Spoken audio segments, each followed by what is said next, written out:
I didn't know what a personal relationship with God was. I didn't know that was something that existed until I came here, until I heard about it.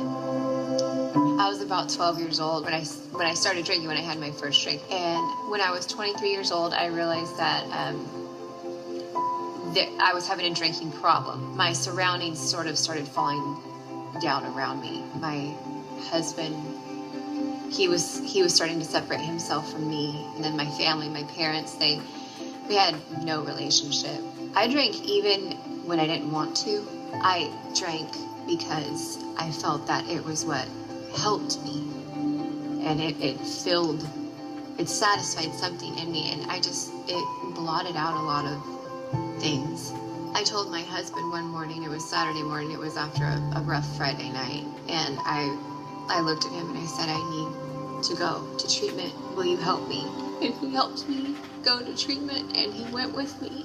And I've been sober since June 17th, 2008. I had my first son, and I remember I was sitting in his nursery. He was just a few months old, and I had the urge and the idea that I should start reading the Bible. I was 25 years old, and I became willing to open my mind to the idea of God. And my husband mentioned something about an old friend of ours, and they invited us to church. Something had just come over me. I was just being pulled. And you hear him say that, draw people to yourself. And that's exactly what happened. I just got up. I got down there and I walked up to a deacon, and I told him that I'm an alcoholic and I need help. And he asked me if I wanted to. He said, what would you like to do? And I said, I'd like to accept the Lord into my heart. And he said, okay. He said, well, repeat this prayer. And we did this prayer together, and it was just like total life change. And I was baptized the following Sunday.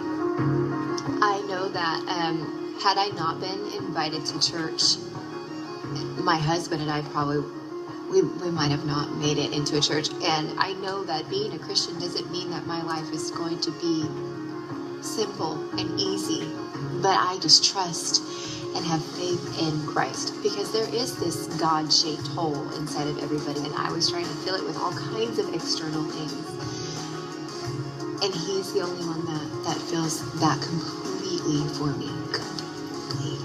And I can't forget God, because he didn't forget me, even when I didn't know him.